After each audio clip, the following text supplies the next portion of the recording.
स्वागत है आपका इस चैनल पे जिसका नाम है competitive mathematics bye SP Shailendra sir.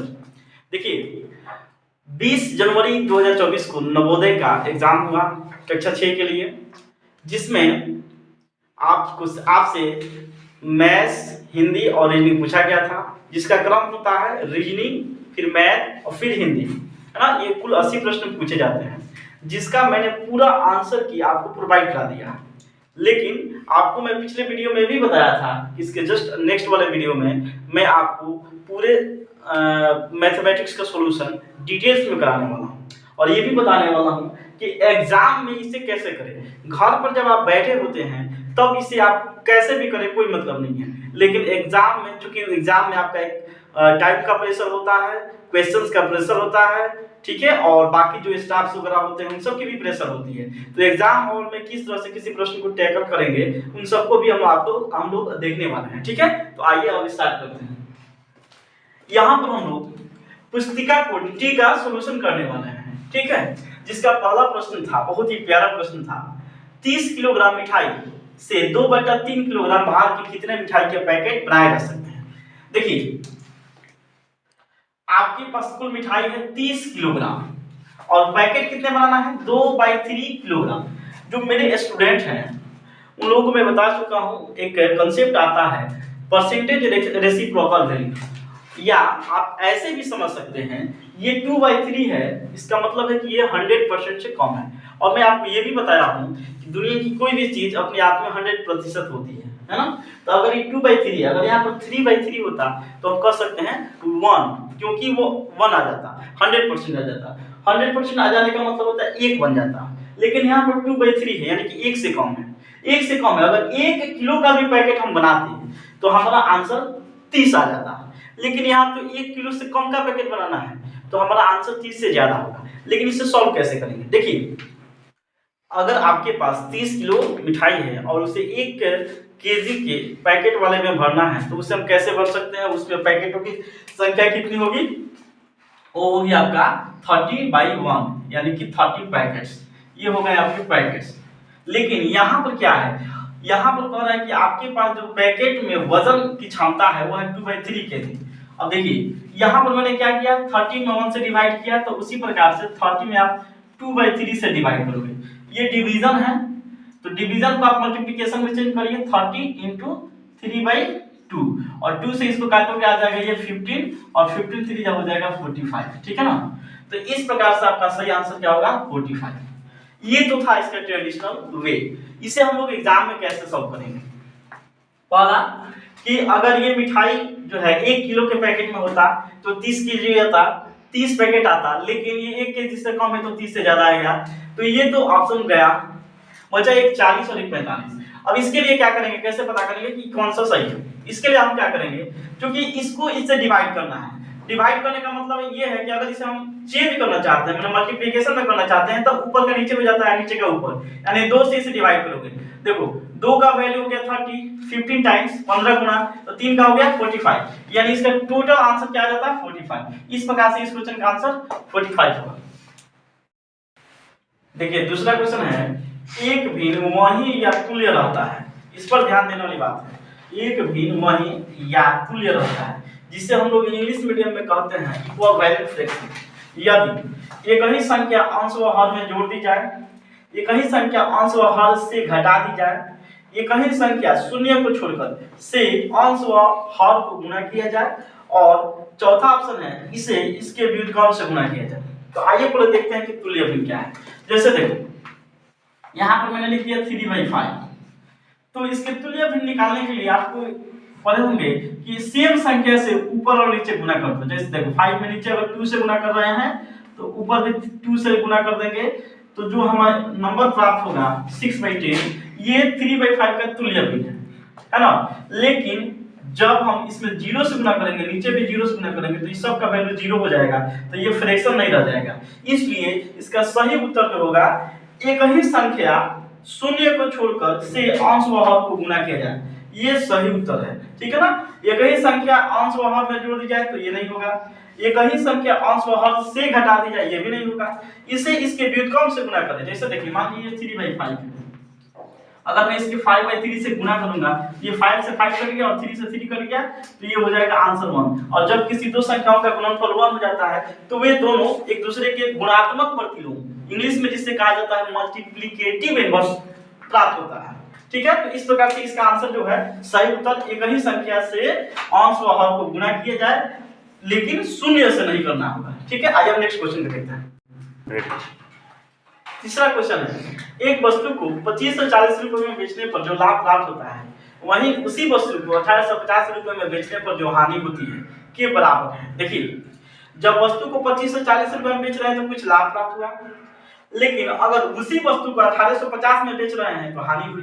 फिर से समझिए, जब वस्तु को 2540 रुपए में बेचे तो लाभ हुआ, यानी कि लाभ कब होता है? जब विक्रय मूल्य ज्यादा है, यानी कि जो क्रय मूल्य होगा 2540 से कम होगा। ऑप्शन आप देख सकते हैं 20, 21, 20, 30। ठीक है, इससे कुछ क्लियर नहीं होगा, लेकिन आगे देखो, जब उसे हम 1850 में बेच रहे हैं तो कुछ हानि हो रहा है, यानी 1850 से ज्यादा होगा। ऑप्शन 4 देख सकते हैं। तो पूछ रहा है कि उस वस्तु के क्रय मूल्य क्या है, कैसे निकालेंगे? आज ध्यान से देखिए। देखिए, एक आपका ये विक्रय मूल्य है, ये है आपका एसपी 1 है ना, जिसका दाम है आपका 2540, और ये है एसपी 2 जिसमें आप 1850 में बेच रहे हैं, तो क्रय मूल्य इधर बीच में आएगा, ये सीपी हो गया, जो 25 से 40 से कम होगा और 1850 से ज्यादा होगा। कह रहा है कि जो ये बीच का गैप है, जो यहाँ पर लाभ हुआ वह उसके हानि के बराबर है। तो मान लीजिए कि अगर हम इसको अपने मन से हम x मान लेते हैं तो ये भी x आएगा, इसको चाहे तो आप 1 भी मान सकते हैं, इसको 1 भी मान सकते हैं, तो x और x दोनों मिल जाएगा, क्योंकि ये दोनों का जो लाभ देखो बताएंगे कैसे, x और x मिलेगा तो क्या होगा 2x, और 2x की वैल्यू कितनी होगी? तो 2540 में से 1850 कम करेंगे, तो 2540 में से 1850 कम करेंगे तो क्या होगा? तो 2500 में से 1800 कम होगा 700, यहाँ पर 40 से 50 कम है तो 10 कम करोगे तो मतलब वहां से 50 में से 40 करोगे 10, और 10 कम होने के बाद 100 में से 10 कम करोगे, क्योंकि 700 था उसमें से 100 ले लोगे तो 600, और 100 में से 10 कम हो गया 90, ये 2x का मान हो गया 690। अगर नहीं समझ में आया तो आप ऐसे कर सकते हैं। देखिए, 2540 में से आप 1850 को कम कर सकते हैं, 0 में से 0, यहाँ पर 4 में से 5 14 में से 5 गया 9, यहाँ बच गया 7 में से 4 में से 8 नहीं जाएगा, 14 में से 8 गया 6, और ये खत्म हो जाएगा 690। तो 2x का वैल्यू है x, इसको काटेंगे तो x इज इक्वल टू क्या होगा? ध्यान से देखिए, x का वैल्यू 2 3 जा 6, 2 4 जा, और यहाँ पर 1 बचेगा तो 10 आ गया, 2 5 जा 10, यानी 345। अगर मैं चाहूं तो इसमें अगर इतना जोड़ दूं तो मैं यहाँ पे पहुंच जाऊंगा, या इसमें से इतना कम कर दूं तो मैं यहाँ पे पहुंच जाऊंगा या पहुंच जाऊंगा, तो ये हमारा सीप निकल जाएगा। जिधर से मन करे आप फाइंड आउट कर सकते हैं। 2540 में से अगर 345 कम कर दोगे तो भी आपका आंसर प्राप्त हो जाएगा, और अगर आप 1850 में 345 जोड़ दोगे तो भी आपका इसकी सीपी प्राप्त हो जाएगा, यानी क्रय मूल्य प्राप्त हो जाएगा। देख लेते हैं, 1850 इसमें जोड़ ही देते हैं। देख लीजिए, यहाँ पर आपको जोड़ना है, कैसे जोड़िएगा? 1850 इसमें ऐड करिए, 1850, ये हो गया 5 4 5 9 3 8 11 और 1 2 2195। आपका ऑप्शन जिसमें है देख लीजिए 2195। ठीक है, फिर से एक बार रिवाइज कराता हूं। 2540 में बेचने पर जो लाभ हुआ वो 1850 में बेचने पर जो हानि हुई उसके बराबर है। तो इसको डायरेक्ट समझिए, 2540 में 1850 690 है ना, और ये कितने के बराबर आएगा? 2 यूनिट के या 2x के बराबर। 2 निकालेंगे, इसको डिवाइड करेंगे, x का वैल्यू 345 आ जाएगा, 345 आ जाएगा, और इसको आप 1850 में ऐड कर देंगे तो भी, और या 2540 में से कम कर देंगे तो भी, दोनों का आंसर सेम होगा, जो होगा 2195। इस प्रकार से इस प्रश्न का सही उत्तर जो होगा 2195। देखिए, नेक्स्ट क्वेश्चन है, यदि a by b एक भिन्न है जिसमें a बराबर b - 3 तथा a + 10 by b minus a by b is equal to 10/7 है, तो आपसे पूछा है a by b का मान निकालना है। आपको a और b का मान निकालना है। ध्यान से देखिए, पहले तो इसे सॉल्व करना चाहे तो आप कर सकते हैं, बहुत लंबा होगा प्रोसेस। अगर इसे आप मतलब इक्वेशन के हिसाब से सॉल्व करेंगे, समीकरण के बेस पर इसे सॉल्व करेंगे तो बहुत लंबा होगा। ध्यान से देखिए, कह रहा है कि a जो है वो b से 3 कम है, a जो है b से 3 कम है ना।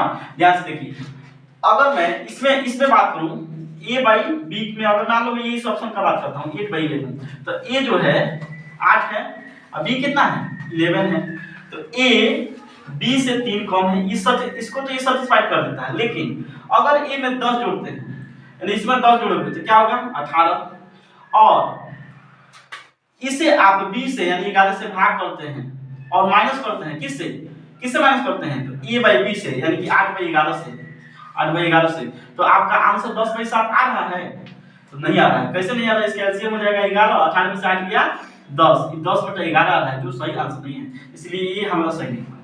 ठीक है ना। बी को भी ऐसे ही आप चेक कर सकते हैं। देखिए ये जो 2 है इससे 3 छोटा है ना। पहले हम देखें कि इससे ये 3 छोटा, इससे ये 3 छोटा, इससे ये 3 छोटा और इससे भी ये 3 छोटा है। और ऐसे ही देख लीजिए इसको, ये 3 छोटा है ना। तो 3 छोटा है तो ये हो सकता है, लेकिन हम इस दूसरे टर्म्स को सेटिस्फाई करेंगे। ए में 10 जोड़िए, यानी कि 2 में 10 जोड़ दीजिए, अब उसको बी से, बी यानी कि 5 से भाग करिए और इसको घटाइए किससे, तो 2/5 से। इसका एलसीएम बताओ, क्योंकि नीचे तो आंसर आना चाहिए 7, इसमें 5 है तो 7 भी नहीं करेगा। ठीक है, ये भी गया। अब तीसरा ऑप्शन देखते हैं, तीसरा है 4/7। ये सी ऑप्शन को लेते हैं, तो देखिए इसमें 4/7 है, 4/7, तो इसमें देखो 4 यहाँ पर रखना है एक जगह पर, तो 4 में आपको 10 ऐड करना है, 10 ऐड कर दिए। अब बाई कर लेना है बी यानी कि 7, नीचे 7 माइनस, ऊपर हो जाएगा 4/7, तो 10 पर 14 हो गया, 14/7 और माइनस 4/7, एलसीएम ले लो, 7 हो जाएगा, ऊपर आ जाएगा 14 माइनस 4, दैट मींस 10/7। ये दूसरे टर्म्स को सेटिस्फाई करना है। ठीक है ना। और देखना है कि ए जो है बी से 3 छोटा है, ए यानी कि 4, 7 से 3 कम है, इसलिए हमारा सही आंसर सी होगा। इसको चाहे तो आप कर सकते हैं लॉन्ग मेथड से, लेकिन लॉन्ग मेथड से करते करते आप थक जाइएगा, आंसर नहीं आएगा, या आंसर आएगा भी तो काफी ज्यादा समय लगेगा। इस तरह से आप केवल ऑप्शन को देख करके आप आंसर कर सकते हो। ऑप्शन में भी क्या देखना है, बी वाले पार्ट को, क्योंकि ये ए वाला पार्ट सब में इक्वल है, सब में सेटिस्फाइड हो रहा है, इसलिए आपको केवल बी वाला पार्ट चेक करना है। नीचे बी यानी कि 7 आना चाहिए, 7 एक ऑप्शन में। आप ये भी देख सकते हैं, देखिए यहाँ पर नीचे 7 होगा, या तो नीचे 7 आएगा, नहीं तो 7 के मल्टीपल आएंगे। 7 के मल्टीपल किसमें है, इसमें नहीं है, इसमें नहीं है, इसमें है और इसमें नहीं, इसलिए सही आंसर जो होगा ये होगा सी। और आप इसे विद इन सेकंड कर सकते हैं, अगर आपको पता चल जाए कि आंसर 7 के मल्टीपल होगा, ये कहीं ऑप्शन में है, आंसर सी। ठीक है, आइए हम नेक्स्ट क्वेश्चन को देखते हैं। देखिए नेक्स्ट क्वेश्चन है, यदि एक वर्ग की प्रत्येक भुजा अपनी 1/3 हो जाए तो वर्ग का क्षेत्रफल घटकर हो जाएगा। देखिए अगर इसे आप डिटेल्स में पढ़े होंगे तो आपको पता होगा कि इसका डायरेक्ट होता है n², यानी 1/3 है तो 1/9 हो जाएगा। लेकिन इसे हम समझ भी सकते हैं, कैसे समझेंगे, देखिए इसका आंसर 1/9 होगा। जैसे समझिए, मान लीजिए एक वर्ग है जिसका भुजा है 10 सेंटीमीटर, 10 मीटर या सेंटीमीटर कुछ भी ले लेते हैं, तो ये हो गया उसका ए यानी भुजा है, इसका क्षेत्रफल क्या होगा, है ना, ये हो गया भुजा, तो इसका क्षेत्रफल यानी a² बराबर क्या हो जाएगा 100 मीटर स्क्वायर, यही ना होगा। अगर ये 10 है तो ये 100 हो गया, लेकिन ये कह रहा है कि 1/3, तो हमको ऐसा नंबर लेना है जो 3 से बढ़ने वाला। मान लीजिए इसको हम 30 लेते हैं, तो 30 मीटर होता है भुजा, इसका आंसर, इसका एरिया कितना होता है 900 मीटर स्क्वायर, है ना, ये ना होता है। लेकिन अगर इसे हम 1/3 कर दें, 1/3 कहने का मतलब क्या है, 30 को हम अगर 1/3 से भाग कर दें तो 3 से काटेंगे तो अब कितना हो गया 10 हो गया, और 10 का अगर मीटर अगर भुजा है तो उसका एरिया क्या होगा 100, ये 100 900 से 100 हो गया, ये कब होगा बताओ। तो ये इसे अब जब हम इस 900 को, अगर हम 900 को 1/9 से भाग करेंगे तब ना 100 आएगा, ये 9 से 100 भाग कर जाएगा तो ये हो जाएगा 100 मीटर स्क्वायर। ये कब होगा, जब हम एरिया को 1/9 कर दिए, तो इस प्रकार से जो इसका सही आंसर होगा 1/9 होगा। ये थोड़ा डिटेल्स में हो गया, और अगर आप इसे पढ़ते होंगे तो आपको पता होगा कि इसका फार्मूला ये होता है कि n², जितना होगा उसका n² कर दो, 3 हुआ 1/3 हुआ तो उसका स्क्वायर करोगे 1/9 हो जाएगा, 1 9 होगा। नेक्स्ट क्वेश्चन है, ये बहुत ही मस्त क्वेश्चन है, मजेदार क्वेश्चन। 6 नंबर 31.7/16 को दशमलव में परिवर्तित करने पर आता है। देखिए जब आप फ्रैक्शन को देखते हैं, अगर मैथमेटिक्स में देखा जाए तो कई प्रकार से नंबरों को डिवाइड किया जाता है। अगर मैं फ्रैक्शन के रूप में बात करूं तो फ्रैक्शन में 2 ही प्रकार के नंबर आते हैं, एक होता है कंप्लीट नंबर और एक होता है इनकम्प्लीट नंबर। थोड़ा इसके ऑप्शन को देख लीजिए, कितना मजेदार ऑप्शन, देखो 314.375, 3.14375, 31.4375, 31.475, अर्थात 3 ऑप्शन में लगातार एक जैसे नंबर है।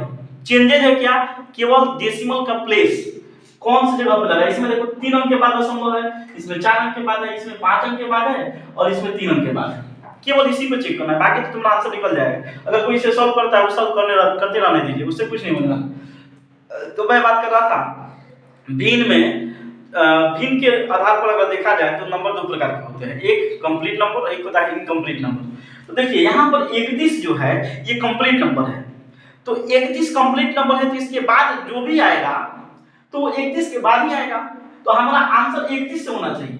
देखिए 31 से किस में है, 31 से सी में और डी में है ना, 31.4375 और 31.475। अब हमको चेक करना है, ये अभी तो गया इसी में, अब हमको चेक करना है 7/16 क्या होता है। 7/16 देखो जी, 7/16 का मतलब होता है, जैसे अगर आपको परसेंटेज रेसिप्रोकल वैल्यू याद होगा, मैंने कराया है, तो 1/16 का वैल्यू होता है 6.25 होता है।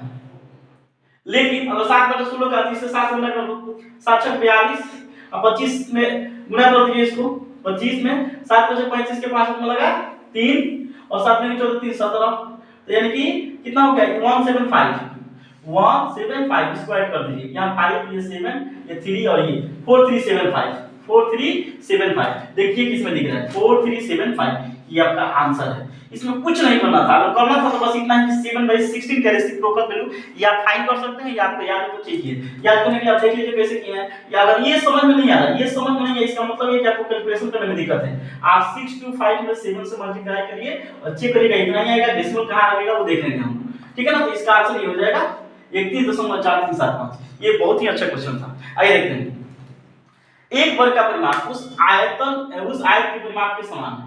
वर्ग का परिमाप जो है वो आयत के परिमाप के बराबर है, जिसकी लंबाई 17 मीटर, चौड़ाई 11 मीटर है। देखिए अगर मैं आयत की बात करूं तो ये आयत होता है ना, इसमें एक लंबाई होता है और एक चौड़ाई होता है। तो इसके अगर इसका परिमाप निकालते हैं तो क्या होता है, ट्वाइस ऑफ a + b, 2 × लंबाई प्लस चौड़ाई, पहले ये निकालेंगे 17 + 11, इसको जोड़िए कितना हुआ 28, 2 × लंबाई प्लस चौड़ाई बराबर वर्ग का परिमाप, वर्ग का परिमाप, या इसे आप ऐसे भी कह सकते हैं कि आयत का परिमाप बराबर वर्ग का परिमाप। और ये कितना है, तो 2 × लंबाई कितना है आपका 17, चौड़ाई कितना है 11, और ये किसके बराबर है 4 × भुजा।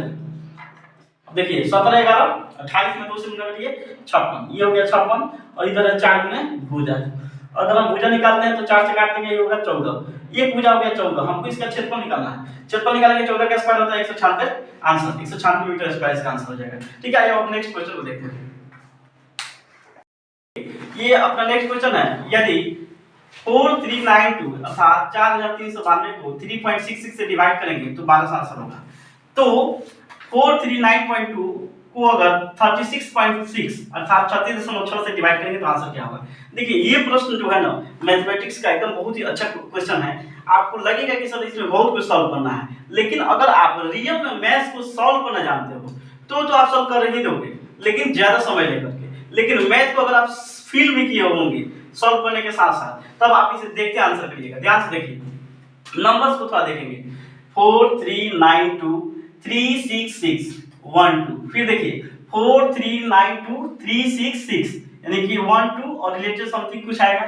अब वो क्या आएगा, क्या ये आएगा या 0.12 आएगा या 1.02 आएगा या 1.2 आएगा। इसको जानने के लिए हमको क्या करना है, केवल दशमलव के बाद वाले अंक को समझना है कि दशमलव के बाद कितने अंक होंगे या दशमलव के बाद कोई अंक होगा या नहीं होगा। इसको जानने के लिए थोड़ा सा हम इसको एक्सप्लेन करते हैं, आप देखते आंसर करिएगा इसको। देखिए 4392 को अगर हम लोग 3.66 से डिवाइड करते हैं तो आंसर आएगा 1200, अर्थात इसके बदले में हम इतना लिख सकते हैं। फिर ध्यान से समझिएगा, आपसे क्या पूछा है 439.2 इज डिवाइडेड बाय 36.6, इसको आपको फाइंड आउट करना है। ध्यान से देखिए दशमलव के बाद यहाँ पर एक अंक है, दशमलव के बाद यहाँ पर भी एक अंक है, इसका मतलब इसका कोई मतलब ही नहीं है। ये अगर हम उड़ा भी देते हैं तो कोई दिक्कत नहीं है। क्यों नहीं दिक्कत है, क्योंकि इसको हम 10 से गुना करेंगे, ठीक है, तो यहाँ पर एक अंक बढ़ जाएगा तो ये इधर आ जाएगा, फिर इसको भी करेंगे 10 से, 10 कट गया तो बाद से वहीं आ जाएगा। इसलिए आप इसको ऐसे भी लिख सकते हैं 4392/366। अब देखिए ऊपर वाला तो सेम है, अगर नीचे वाला भी सेम रहता तो हम आंसर 1200 कर देते, लेकिन यहाँ पर देखिए यहाँ पर दशमलव के बाद 2 अंक है, लेकिन यहाँ पर दशमलव के बाद 2 अंक कब आएंगे बताइए, जब इसमें हम 100 से यहाँ पर मैं 100 से क्या कर दूं, बोलिए यहाँ पर मैं 100 से जब मैं इसमें इस दशमलव को अगर हटाना है मुझे, मतलब इस दशमलव को यहाँ पर लाना है, तो इसमें अगर 100 से गुना कर दूं तो आंसर आ जाएगा। लेकिन इसका वैल्यू देखिए कितना है, इसका वैल्यू है 1200, है ना। अगर इसी में मैं 100 से भाग कर दूं तो आंसर क्या होगा, 12। ये है इसको देखते आंसर करने का तरीका। इसका वैल्यू हमारे पास कितना है, 4200। लेकिन यहाँ पर क्योंकि 100 से गुना करेंगे तभी तक, यहाँ पर 100 से गुना करूंगा तो ये डेसिमल रूट के यहाँ आ जाएगा, यानी कि 6 के बाद। तो 6 के बाद यानी कि कोई जब अंक होता है और अंक के बाद दशमलव आ जाए, दशमलव के बाद 0 आ जाए, तो उससे कोई मतलब नहीं होता है। तो इसलिए इन सब का वैल्यू कितना है, बोलिए, इन सब का वैल्यू है 1200। और इसमें अगर मुझे 100 से डिवाइड करना है, अब आप कहिए कि 100 से डिवाइड कैसे कर सकते हैं, तो ध्यान से देखिए, इसको हम ऐसे भी लिख सकते हैं 4392 और 366 into 1/100। यहाँ पर देखिए 100 से डिवाइड हुआ है, इसीलिए मैंने यहाँ पर 100 से डायरेक्ट डिवाइड करके आंसर क्या हो गया, 12। इस प्रकार से आप इसको देखते आप बता सकते हैं सर इसका आंसर होगा 12, ठीक है ना। तो अगर कोई बच्चा सॉल्व करता है तो सॉल्व करते रहे, इस तरह से आंसर करिएगा, आप देखते कर सकते हैं, ठीक है ना। आइए अब नेक्स्ट क्वेश्चन देखते हैं। एक आयताकार प्लॉट का क्षेत्रफल 616 वर्ग मीटर है। आयताकार प्लॉट का क्षेत्रफल यानी कि लंबाई गुणे चौड़ाई, लंबाई गुणे चौड़ाई का मान इतना दिया है, जबकि इसकी चौड़ाई 22 मीटर है। अगर इसको मैं 22 से भाग कर दूं, 616 is divided by 22, तो क्या आ जाएगा, हमारा लंबाई आ जाएगा, है ना, क्योंकि चौड़ाई है। इसको भाग करिएगा तो देखिए 2 8 जा 16 होता है। आइए देखिए ये कितने टाइम्स है, 2 दूनी का 4, 2 3 6, 3 बार करेंगे तो 60 से ज्यादा हो जाएगा, तो नहीं होगा पार्ट। तो यहाँ पर हम लेके जाएंगे इसका लास्ट डिजिट 28 आएगा, आगे से डिवाइड करके चेक करना, इतना ही आएगा।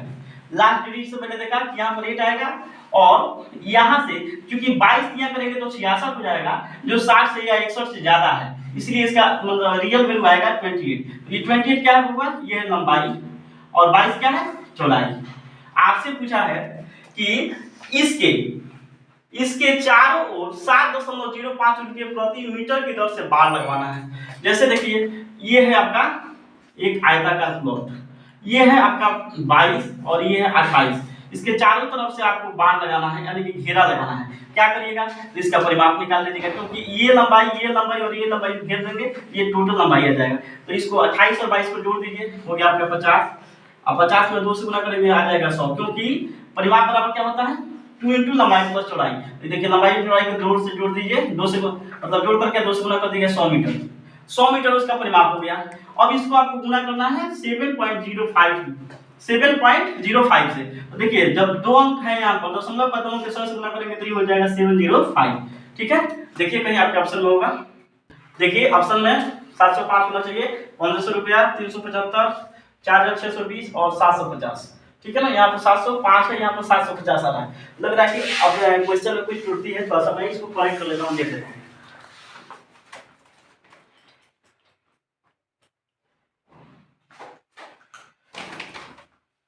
यहाँ पर 7.50 रुपया है, यहाँ पर 7.05 नहीं है, यहाँ पर है 7.50 रुपये प्रति। तो इसको आप 7.50 से करिएगा तो ये आ जाएगा आपका 750, ठीक है ना। तो इसलिए आपका सही आंसर क्या हो जाएगा, 750 रुपीज। ओके, आइए नेक्स्ट क्वेश्चन को देखते हैं। देखिए 3 अंकों की बड़ी से बड़ी संख्या तथा 3 अंकों की छोटी से छोटी संख्या जो कि अंक 9, 6 तथा 0 से बनी है का गुणनफल है। देखिए 3 अंकों की सबसे बड़ी संख्या जो 9, 6, 0 से बनेगी, बड़ी सबसे बड़ी ये हो गई ना, सबसे बड़ी,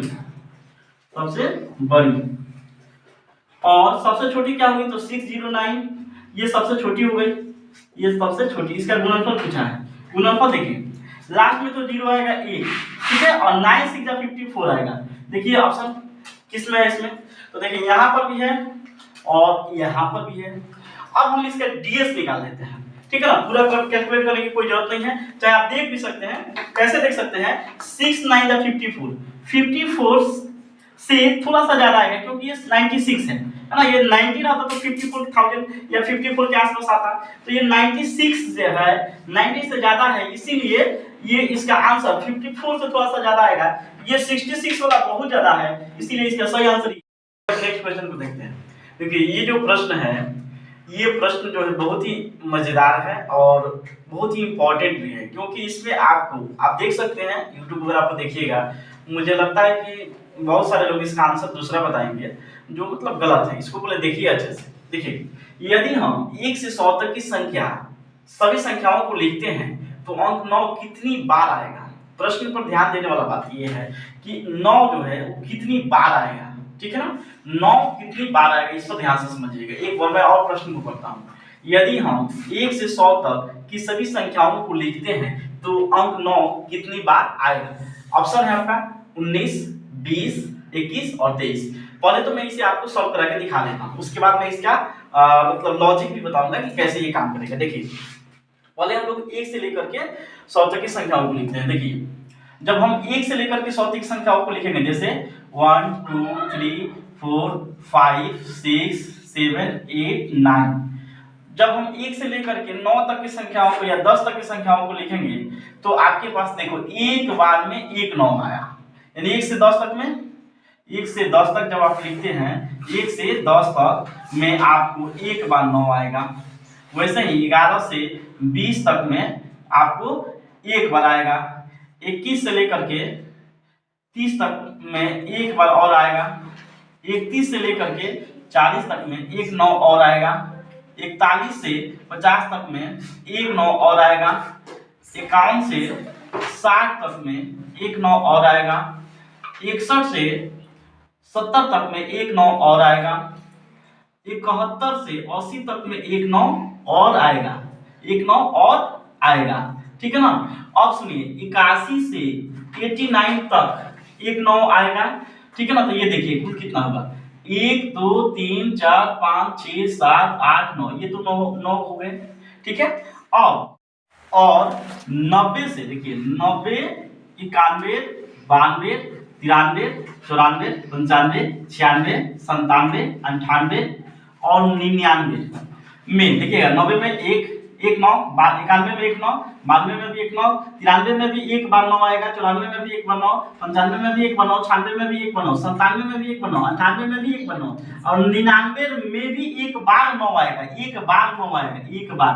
इसको हम दो बार नहीं लिखेंगे क्योंकि अब देखिए पहले इसका आंसर निकालते हैं। देखिए 9 यहाँ पर आया था और ये देख लीजिए कितना होगा, 1 2 3 4 5 6 7 8 9 10 यहाँ पर और 9 यहाँ पर, कुल मिलाकर 19 बार आएगा, कुल मिलाकर 19 बार आंसर आएगा। इसका सही आंसर 19 होगा। क्यों 19 होगा? क्योंकि कुछ लोग आपको बताते हुए मिल जाएंगे कि इसका सही आंसर 20 होगा। देखिए 20 का आंसर आता है, 20 तब आता है जब आपसे यहाँ पर प्रश्न पूछेगा कि अंक 9 जो है कितना आएगा, कितने 9 जो है आएंगे। अगर आपसे ये पूछा जाए कि 1 से 100 तक की सभी संख्याओं को लिखते हैं तो उसमें 9 कितना आएगा, मतलब 5 आएगा, 10 आएगा, 20 आएगा, 50 आएगा, उसमें जो 9 है वो 20 आएगा, लेकिन कितना बार आएगा इसका आंसर 19 होगा। इसलिए इस क्वेश्चन को अच्छे से समझिए। आपको बहुत सारे टीचर मिलेंगे जो बताएंगे कि इसका आंसर 20 होगा, लेकिन इसका सही आंसर 19 होगा। इसका सही आंसर 19 कैसे होगा? क्योंकि यहाँ पर बार गिनना है, 9 को नहीं गिनना है कि 9 कितना बार आया है, मतलब 9 को नहीं गिनना है कि 9 जो है कितना 9 है। यहाँ पर 2 बार 9 आया, 2 9 आया है, इसको लोग बोलेंगे कि नहीं 2 बार 9 आया है, नहीं, इस दोनों 9 को एक ही बार गिनेंगे क्योंकि एक ही बार आया है, इसलिए इसका सही आंसर 19 होगा, जो आपका ऑप्शन ए में है, ठीक है। आइए हम नेक्स्ट क्वेश्चन को देखते हैं। 4 नंबर क्वेश्चन देखते हैं। 5×3/8, 5×3/8 इंटू 8×1/8, 8×1/8 माइनस 3×1/8, 3×1/8 इंटू 5×5/8। इसको सॉल्व करना है, 5×5/8। देखिए इसको सॉल्व करने के लिए आप दो तरीके से इसे सॉल्व कर सकते हैं, क्योंकि आपको मैं बता चुका हूँ फ्रैक्शनली अगर देखा जाए तो नंबर्स जो हैं दो प्रकार के होते हैं, एक कंप्लीट नंबर और एक इनकम्प्लीट नंबर। दोनों तरीकों से मैं आपको सॉल्व करके दिखाऊंगा, एक तो पूरा ट्रेडिशनली, ठीक है, और एक फ्रैक्शनली, ठीक है ना। देखिए 5×3/8, 5×3/8, इसको हम लिखेंगे तो चेंज करके, ठीक है ना, इम्प्रॉपर फ्रैक्शन में। तो देखिए 8 × 40 = 43/8 इंटू 8 × 64 = 65/8 माइनस 3/24 = 25/8 इंटू 5/8 = 40 और 5 45/8, ठीक है। अब इसको सॉल्व करना है। देखिए इसको सॉल्व करना है, 8 × तो 64 आएगा, ये तो फिक्स है, लेकिन 43 को 65 से मल्टीप्लाई करना है। एक तरीका देखिए 65 को 43 से मल्टीप्लाई करना है, एक तरीका ये है, कर लीजिए, देख लीजिए। 3 × 5 = 15 कैरी 1, 3 × 6 = 3 × 5 = 15 कैरी 1, 3 × 6 = 81 19, है ना। अब 4 × 5 = 20 कैरी 2, अब 4 × 6 = 24 और 2 26। अब देखिए 5 9 7 2, ये है 2795। एक इसका दूसरा तरीका मैं यहाँ पे बता रहा हूँ, ठीक है ना। देखिए 65 को मुझे 43 से करना है, तो मैंने क्या किया, 65 को मैंने पहले 40 से गुना कर दिया। 65 को मैंने कैसे गुना कर दिया, 65 × 40, और उसके बाद मैं 3 से करूंगा। देखिए 65 को 4 से करना है, तो 65 का डबल करिए, क्योंकि इसे हम ऐसे भी लिख सकते हैं 65 × 2 × 2 × 10, है ना, ऐसा भी लिख सकते हैं। तो देखिए 65 का डबल 130, 130 का डबल 260, और इस पर एक जीरो आ जाएगा 2600, और 65 का 3 बार गुना करिए। देखिए यहाँ पर गुना किए हैं 65 3 जा 195, तो इसमें 195 जोड़ दीजिए, 195 आ जाएगा 2600, 100, 2795, आपका 2795 माइनस। अब इधर देखिए इसको करना है 8 8 64। अब देखिए 25 में 45 से गुना करना है, 25 में 45 से गुना करना है, या 25 से 45 से गुना करना है। एक दो तरीका है, आप कर लीजिए ऐसे, 25 × 125 लगा 12, अब 25 × 100 है 12 112, 1125। इसका आंसर क्या होगा, 1125, ठीक है ना। अब इसको सब दूसरा तरीका है, मैं आपको अपने ही वीडियो में बताया हूं कि किसी भी संख्या में जब मुझे 25 से गुना करना है या 25 से भाग करना है, तो उसे कैसे सॉल्व करेंगे आप जाकर के पीछे मेरे वीडियो में देख सकते हैं, ठीक है ना, उससे आप वो सॉल्व कर सकते हैं। तीसरा तरीका बता रहा हूं, देखिए 45 × 25, देखिए इन दोनों के बीच में कितना का गैप, 20 का, तो इस 20 का जो गैप है, तो इसमें से 20 का गैप है, तो उस गैप को आधा करिए, मैंने हाफ करिए, तो 10 आएगा। 25 में 10 बढ़ाइए, 35 के स्क्वायर निकालिए, 1225 होता है, 1225, और इसमें से क्योंकि 10 था तो 10 का स्क्वायर घटा दीजिए 100, 1225 में से 100 कम करेंगे 1125। इस तरह से भी आप निकाल सकते हैं। इसके अलावा मेरा जो तरीका है वीडियो में वो भी देख सकते हैं। अब देखिए यहाँ पर 64 हो जाएगा, और ये 2795 माइनस 1125। अब देखिए आप काउंट करिए, 5 में से 5 गया 0, 9 में से 2 गया 7, और 7 में से 1 गया 6, और 2 में से 1 गया 1, और 64। अब इसको सॉल्व करना है, कर लीजिए फटाफट, इसको भाग देके देख लेते हैं। देखिए 64 से आपको डिवाइड करना है 1670 को। देखिए इसको 2 बार ले जाएंगे तो 128 आ जाएगा, क्योंकि 3 बार ले जाएंगे तो 192 हो जाएगा, तो ज्यादा हो जाएगा। अब देखिए अब इस 2 को हम यहाँ नहीं लिखते, इधर लिख देते हैं ऊपर, यहाँ पर 2 है ना। 64 2 जा 128, 7 में से 8 नहीं जाएगा तो कैरी लेंगे, 70 में से 8 गया 9, यहाँ बच गया 5, 5 में से 2 गया 3, और ये खत्म हो गया, यहाँ पर आ जाएगा 0। देखिए 66 6 जा 360, लगभग इसके आसपास आ जाएगा, तो 6 बार ले जाओ, 6 6 का 24 के 4 में लगा 2, और 6 6 का 36 है 2, और 384, 390 में से 84 गया, 384 चला जाएगा, तो बचेगा 6, ये खत्म हो गया। अब यहाँ पर दशमलव लगाएंगे तो एक 0 आया। अभी क्या 64 से ये 60 बराबर नहीं है, तो यहाँ पर एक और 0 लगाएंगे, तो यहाँ पर 600 हो गया। अब देखो 10 बार होता तो 600 पहुंच जाता, 640 पहुंचता, तो 9 बार ही ले जाएंगे, तो देखो आ जाएगा आपका 9 4 का 36, हाथ में लगा 3, और 9 6 29 57, 576। 10 में से 6 गया 4, और 9 में से 7 गया 2, और ये खत्म हो गया 24। यानी कि आपका जो एप्रोक्स आंसर आएगा 26.09। ध्यान से देखिए 26.09, यानी कि लगभग जो है 26.1 है। तो 26.1 है, तो अगर एप्रोक्सीमेट में आएंगे तो इसका आंसर 26 के पास आ जाएगा, क्योंकि ये 26 के पास में ज्यादा, ये 26 के पास में ज्यादा। 26.1 और 27 ये किसके पास में है, 26.1 26 के पास में है कि 27 के पास में, बताइए। 26.1 26 के पास में, 27 के पास नहीं है, इसीलिए इसका सही आंसर जो होगा 26 हो जाएगा।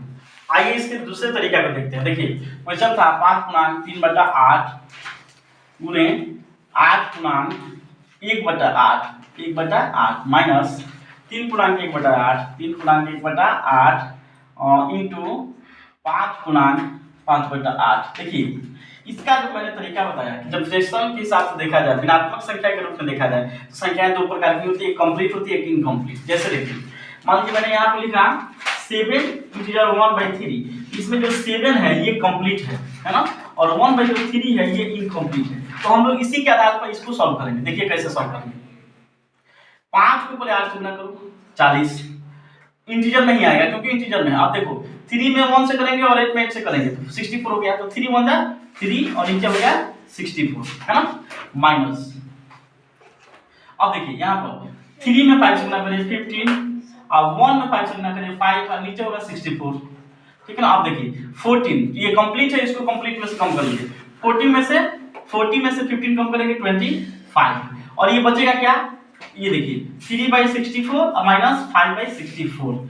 अब देखिए इसको सॉल्व करिए, 25 तो इसे कंप्लीट है, 64 का 64 हो गया और यहाँ पर माइनस आएगा 3 - 5/64, इसको सॉल्व करिए 25 और ये 3 में से 5 गया तो -2/64, इसका मतलब ये हो गया 25 गुना -2/64 यानी 64 में से 2 कम करिए, यहाँ पर हो जाएगा 62/64। अब ध्यान से समझिए आंसर ये आया कितना। देखिए अगर यहाँ पर 62 के जगह पर 64 रहता और नीचे भी 64 रहता, इसको काट देते तो 1 हो जाता, तो ये कंप्लीट नंबर है 25 प्लस 1 यानी कि 26 हो जाता ना। लेकिन हमको लगभग में जाना है तो ध्यान से देखिए 62 और 64 में मात्र हम 2 को बढ़ाए तो 64 को, यानी जो लगभग आंसर है 26 होगा। अगर इस 62 की जगह पर मान लीजिए यहाँ पर 2/64 होता तो ये 25 के पास में आ जाता, ठीक है ना। इसलिए इसका सही आंसर जो होगा 26 ही होगा, ठीक है। आइए अब नेक्स्ट क्वेश्चन को देखते हैं जो बहुत ही मस्त ज्योमेट्री का क्वेश्चन है। इसमें देखिए 30 नंबर क्वेश्चन जो है बोल रहा है कि आकृति में angle AOB, angle BOC, angle AOB ये है, एंगल BOC ये है और एंगल COD ये है और एंगल DOE ये है के माप हैं क्रमशः। ये 4 ऑप्शन है आपका, देख लीजिए। देखिए आप ये जानते होंगे कि किसी भी एक बिंदी के चारों ओर 360 डिग्री का एंगल बनता है। इसका मतलब ये है कि मैं इसको इसको इसको और इसको सबको जोड़ दूं तो 360 डिग्री आना चाहिए, ठीक है। तो देखिए इस प्रश्न में x plus 2x plus 4x plus 6x plus 100 is equal to 360 degree, या 1 2 3 4 7 और 13 13x plus 100 is equal to 360 degree, या आप ये भी कह सकते हैं कि 13x is equal to 360 degree minus 100 degree, या 13x इज इक्वल टू आप कह सकते हैं 260 डिग्री। अब इसको अगर x का वैल्यू निकालेंगे तो 260 बाई 13 कर दीजिएगा, इसका आंसर इसका वैल्यू आ जाएगा 20। और ये x क्या हो गया तो आपको 2x का निकालना है, यानी कि इसका डबल कर दीजिए तो 40 हो गया। 4x का निकालेंगे तो इसमें 4 से गुना कर दीजिए 80 हो गया। इसके बाद 6x का निकालेंगे तो इसमें आप 6 से गुना कर दीजिए 120 हो जाएगा। इसलिए आपका आंसर जो होगा 20, 40, 80 और 120 है, जो ऑप्शन नंबर ए में है। ये था इसका ट्रेडिशनल वे। लेकिन जो मेरे से ज्योमेट्री वगैरह पढ़ा है, जो भी मेरा स्टूडेंट है, उसको ये सब नहीं देखना है। देखिए आपको फाइंड क्या करना है, AOB, angle BOC, angle COD तथा एंगल DOE। DOE को ध्यान से देखिए, DOE में आपको दिख रहा है 6x, ठीक है ना, यानी कि जो भी आंसर आएंगे वो 6 के मल्टीपल में आएंगे, है ना। अब देखिए ध्यान से, क्या ये 6 से कट रहा है? नहीं कट रहा है, ये नहीं कट रहा है, ये नहीं कट रहा है, इसलिए इसका आंसर सिर्फ यही कट रहा है, तो इसका आंसर क्या होगा A, ठीक है। केवल देखना है और आंसर करना है, इसमें कोई किसी भी कैलकुलेशन को करने की जरूरत नहीं है, इसको पूरे को नहीं करना है, ठीक है। केवल ये देखना है कि आंसर जो होगा 6x है, यानी कि 6 का मल्टीपल होगा, इसलिए इसका आंसर 120 आ जाएगा। देख लीजिए फटाफट आंसर ये। दूसरा तरीका आप देख सकते हैं, ये x का डबल है, यहाँ पर x का डबल है, इसमें भी देखिए 20 का डबल, 30 का डबल नहीं है, ये गया 40 का डबल नहीं है, 50 का डबल नहीं है, इस प्रकार से छाट सकते हैं, ठीक है ना। ये 13 तक हम लोगों ने कंप्लीट किया। अब नेक्स्ट क्वेश्चन को देखते हैं। देखिए नेक्स्ट क्वेश्चन है 3009 का मान वही है जो कि 30 10,000 तथा 9 दहाई का, 30,000 तथा 9 सैकड़ा का, 3 10,000 तथा 9 इकाई का और 3 10,000 तथा 9 दहाई का। इस क्वेश्चन को जब यहाँ पर आप देखिएगा तो देखिए 9 जो है इकाई के स्थान पर है या दहाई के, तो इकाई के स्थान पर है। देखिए 9 इकाई केवल एक ही ऑप्शन है, इसलिए इसका सही आंसर केवल होगा सी, ठीक है। आइए अब हम 15 नंबर क्वेश्चन को देखते हैं, नेक्स्ट नंबर क्वेश्चन को। एक संख्या के अंकों का जोड़, संख्या के अंकों का जोड़ संख्या से घटाया जाता है तो परिणामी संख्या सर्वभाज्य होंगे। देखिए कोई एक संख्या ले लेते हैं, कोई भी एक संख्या ले लेते हैं, मान लीजिए मैंने लिया 83 और इसमें माइनस हम करेंगे कितना 83 11 कम, देखिए क्या होगा 3 में से 1 गया 2, 8 में से 1 गया 7, 7 हमेशा किससे डिवाइड होगा 9 से, 72 कैसे डिवाइड होगा 9 से। इसको हम थोड़ा सा थ्योरेटिकली प्रूव कर लेते हैं। देखिए कोई एक संख्या लेते हैं जिसका इकाई अंक हम ले लेते हैं x, इकाई अंक ले लेते हैं x, इकाई अंक x तथा दहाई अंक जो है, दहाई अंक हम ले लेते हैं y। तो दोनों का योग माने इकाई अंक दहाई का योग क्या होगा, बोलिए x प्लस y हो जाएगा, योग हो जाएगा x प्लस y, तथा दो अंकों की संख्या क्या होगी तो 10, इकाई अंक इधर रहेगा तो 10y प्लस x, इसमें से आपको कितना कम करना है तो x प्लस वाई को कम कर लेना है। तो ध्यान से देखिए कैसे कम करेंगे। 10y से लिख दीजिए 10y plus x minus y. देखिए प्लस x और माइनस x गया और 10y में से y गया तो बचेगा क्या 9y। यानी कि जो भी संख्या आएगी हमेशा 9 के मल्टीपल्स होंगी, यानी कि 9 के गुणज होंगे, यानी कि 9 से विभाज्य होगी। इस प्रकार से इसका सही आंसर होगा ऑप्शन नंबर डी। अब नेक्स्ट क्वेश्चन को देखते हैं। 16वां नंबर क्वेश्चन है, यदि दो कोणों का योगफल एक अधिक कोण तो निम्न में से कौन सा संभव नहीं। इसमें आपको खोजना है जो संभव नहीं है। देखिए अधिक कोण करने का मतलब क्या है जी, जिसका माप जो है 91 से लेकर के 180 के बीच में, यानी कि 180 से कम, 91 से लेकर के 180 से कम अर्थात 179 तक रहे, 91 से लेकर के 179 तक रहे, उसको हम कहते हैं अधिक कोण। क्योंकि 180 पर जाएंगे तो फिर हो जाएगा वो सरल कोण। तो देखिए दो ऐसे कोण हैं जिसका योगफल एक अधिक कोण है, मतलब उन दोनों का सम जो है 91 से लेकर 179 तक हो सकता है।